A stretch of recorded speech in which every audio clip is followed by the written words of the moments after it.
আজ 25শে জুন বৃহস্পতিবার। দেখে নেব আজকের বিশেষ খবর। তার আগে আমাদের চ্যানেলটি যদি আপনাদের ভালো লেগে থাকে তাহলে অবশ্যই সাবস্ক্রাইব করে আমাদের পাশে থাকবেন আর ভিডিওটিতে একটি লাইক করে দেবেন। চলুন শুরু করা যাক। 21 বছরের যুবককে চলন্ত ট্রেনে কুপিয়ে খুন, দরজা বন্ধ করা নিয়ে অভিযুক্তের সঙ্গে ঝামেলার শুরু। বাইরে অঝোরে বৃষ্টি, ট্রেনের কামরায় দরজা বন্ধ করতে বলেছিলেন 21 বছরের মায়াঙ্ক লোহার। সেই থেকে অন্য এক যাত্রীর সঙ্গে বচসা, যার পরিণতি হলো মর্মান্তিক। চলন্ত ট্রেনেই কুপিয়ে খুন করা হলো মায়াঙ্ককে। মুম্বাইয়ের এই ঘটনায় পুলিশ তদন্ত শুরু করেছে। গ্রেফতার করা হয়েছে অভিযুক্তকে। মুম্বাইয়ের এই ঘটনার একটি ভিডিও সোশ্যাল মিডিয়ায় ভাইরাল হয়েছে, যেখানে দেখা যাচ্ছে অভিযুক্তের পরনে কালো রঙের জামা প্যান্ট, হাতে রক্তে মাখা ধারালো অস্ত্র। ওকে মেরে দিল ছেলেটাকে। ভিডিওটিতে অন্য যাত্রীদের কথাও শোনা যাচ্ছিল, কিন্তু এই ঘটনার আগে কেউই অভিযুক্তকে ভয়ে কাটানোর চেষ্টা করেনি বলেও অভিযোগ। পুলিশ সূত্রে খবর, দরজা বন্ধ করা নিয়ে ঝামেলা এতটাই বেড়ে গেছিল যে কিছু যাত্রী রোশন সুবর্ণকে হেনস্থা করতে শুরু করেন। সেই সময় রাগে ব্যাগ থেকে ধারালো অস্ত্র বের করে সামনে থাকা মায়াঙ্কের উপর ঝাঁপিয়ে পড়ে কোপাতে শুরু করে। রক্তাক্ত অবস্থায় ছটফট করতে করতে সেখানেই মৃত্যু হয় আক্রান্তের। এরপর চলন্ত ট্রেন থেকে ঝাঁপ দিয়ে পালিয়ে যান অভিযুক্ত। পরে তাকে মুম্বাইয়ের কুর্লি এলাকা থেকে গ্রেফতার করা হয়। চলুন জেনে নেওয়া যাক পরের খবর। তারাতলা বিপর্যয়ে গ্রেফতার 3। মুখ্যমন্ত্রীর নির্দেশের ঘণ্টা দেড়েকের মধ্যেই অ্যাকশন। মুখ্যমন্ত্রী শুভেন্দু অধিকারীর নির্দেশের ঘণ্টা দেড়েকের মধ্যে অ্যাকশন। তারাতলায় গুদাম বিপর্যয়ে 3 জনকে গ্রেফতার করল পুলিশ। তারাতলায় গুদাম বিপর্যয়ে 3 জনকে গ্রেফতার করল পুলিশ। ধৃতরা হল সৈয়দ মোহাম্মদ গুলজার, মোহাম্মদ আতাউল ও সুভাষ চৌধুরী। জানা গিয়েছে, সৈয়দ মোহাম্মদ গুলজার ছিলেন ওই নির্মাণ কাজের সুপারভাইজার। আতাউল এবং সুভাষী কাজের জন্য শ্রমিক সরবরাহ করত। তাদের জিজ্ঞাসাবাদ করছে পুলিশ। বুধবার বেলা 12:07 হুড়মুড়িয়ে ভেঙে পড়েছে তারাতলার 3 তালাক গুদাম। ধ্বংসাবশেষের নিচে চাপা পড়ে যান বহু শ্রমিক। খবর পাওয়া মাত্রই একের পর এক মন্ত্রী ঘটনাস্থলে যান। ক্রীড়ামন্ত্রী ইন্দ্রনীল খাঁ, স্বাস্থ্যমন্ত্রী শারদ মুখোপাধ্যায়, পুরমন্ত্রী অগ্নিমিত্রা পাল ঘটনাস্থলে পৌঁছন। উদ্ধার কাজে প্রতি মুহূর্তের আপডেট নিচ্ছিলেন মুখ্যমন্ত্রী শুভেন্দু অধিকারী। তিনি জানান, দুপুর 2:30 নাগাদ মুখ্যমন্ত্রীর সঙ্গে কথা হয় মুখ্য সচিব মনোজ কুমার আগরওয়ালের। সিদ্ধান্ত নেওয়া হয় উদ্ধার কাজে সেনার সাহায্য নেওয়া হবে। সেই মতো তড়িঘড়ি ঘটনাস্থলে পৌঁছয় সেনা।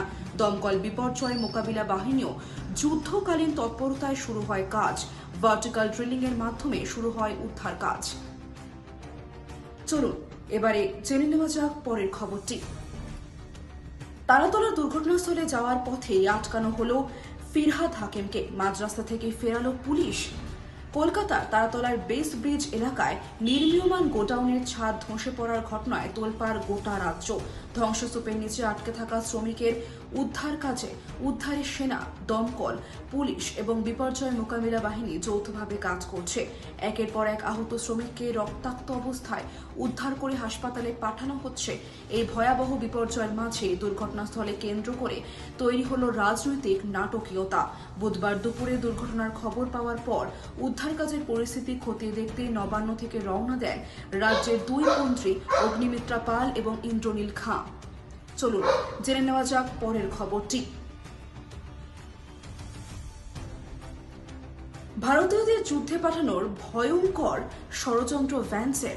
মোদি রাজি হবে না, খারিজ করেন ট্রাম্প। ইউক্রেন যুদ্ধে ভারতীয় সেনাকে বিপদে ফেলতে ভয়ঙ্কর ষড়যন্ত্র করেছিলেন মার্কিন ভাইস প্রেসিডেন্ট জেডি ভ্যান্স। তা বাস্তবায়িত হলে রুশ ইউক্রেন যুদ্ধে মৃত্যু হতো বহু ভারতীয় যোদ্ধার। তবে শেষ মুহূর্তে সেই প্রস্তাব বাতিল করেন মার্কিন প্রেসিডেন্ট ডোনাল্ড ট্রাম্প। ভ্যান্সকে তিনি জানিয়ে দেন, প্রধানমন্ত্রী নরেন্দ্র মোদী এই প্রস্তাবে রাজি হবেন না। চলুন দেখে নেওয়া যাক পরের খবরটি। জুন মাসের শেষেই আবার সরকারি ছুটি। টানা 3 দিন বন্ধ অফিস, তবে খোলা থাকবে কলেজ, স্কুল, ব্যাংক। মাস শেষে হতে মাত্র 6 দিন, তার মাঝেই পড়ল লম্বা ছুটি। কবে কবে বন্ধ থাকবে কি জেনে নিন। জুন মাসে শেষ হতে আর মোট 6 দিন বাকি। তার মধ্যে ফের সরকারি ছুটি ঘোষণা। পরপর 3 দিন ছুটি থাকবে সমস্ত সরকারি প্রতিষ্ঠান বলে জানা গিয়েছে। বন্ধ থাকবে স্কুল কলেজও। মাসের শেষে মিলবে লম্বা উইকেন্ড। আগামী 26 তারিখ থেকে ছুটি পড়েছে। 26 তারিখ পড়েছে মহরম, সেই কারণে ছুটি থাকছে সমস্ত সরকারি প্রতিষ্ঠান। পাশাপাশি 26 তারিখ শুক্রবার, 27 ও 28 তারিখ শনি ও রবিবার অর্থাৎ এমনি ছুটির দিন। ফলে টানা 3 দিন ছুটি পাচ্ছেন রাজ্য সরকারি কর্মীরা সহ রাজ্যের সমস্ত ছাত্রছাত্রীরা। জুলাই মাসে সেই রকম কোনো বড় ছুটি নেই, ফলত একসঙ্গে 3টে ছুটি পেয়ে বেশ খোশ মেজাজে সরকারি কর্মীরা। চলুন জেনে নেওয়া যাক পরের খবরটি। প্রবল দুর্যোগের সতর্কতা জারি। বৃহস্পতিতে দক্ষিণবঙ্গের কোথায় কোথায় ঝড় বৃষ্টি, আগাম আপডেট। জুন মাসের শেষ সপ্তাহে রাজ্যে খেল দেখাচ্ছে বর্ষা। দক্ষিণবঙ্গ জুড়ে ঝড় বৃষ্টি হচ্ছে। আবহাওয়া দপ্তর বলছে আপাতত প্রবল ঝড় বৃষ্টির সম্ভাবনা না থাকলেও বেশ কয়েকটি জেলা ভিজতে পারে। কলকাতা ও সংলগ্ন শহরতলিতে দফায় দফায় হালকা থেকে মাঝারি বৃষ্টির পূর্বাভাস জারি রয়েছে। আগামীকাল বৃহস্পতিবার কেমন থাকবে আবহাওয়া, জেনে নিন আপডেট। দক্ষিণবঙ্গের আবহাওয়ার খবর। দক্ষিণবঙ্গের প্রায় সব জেলাতেই বৃষ্টির অনুকূল পরিস্থিতি রয়েছে। ভারী বৃষ্টিপাতের সতর্কতাও জারি হয়েছে কোথাও কোথাও। বিক্ষিপ্তভাবে মাঝারি থেকে ভারী বৃষ্টি হতে পারে উত্তর ও দক্ষিণ 24 পরগনা, পূর্ব ও পশ্চিম বর্ধমান, নদিয়া, মুর্শিদাবাদ, বীরভূম, বাঁকুড়া এবং ঝাড়গ্রামে। বজ্রবিদ্যুৎ সহ বৃষ্টির সম্ভাবনা এই সমস্ত জেলায়। বৃষ্টির পাশাপাশি কিছু এলাকায় দমকা ও ঝোড়ো হাওয়া বইতে পারে। আবহাওয়া দফতর বলছে শুক্রবার পর্যন্ত দক্ষিণবঙ্গের সব জেলাতেই ঝড় বৃষ্টি জারি থাকবে। আজ এই পর্যন্তই। চলুন দেখা হচ্ছে পরের ভিডিওতে।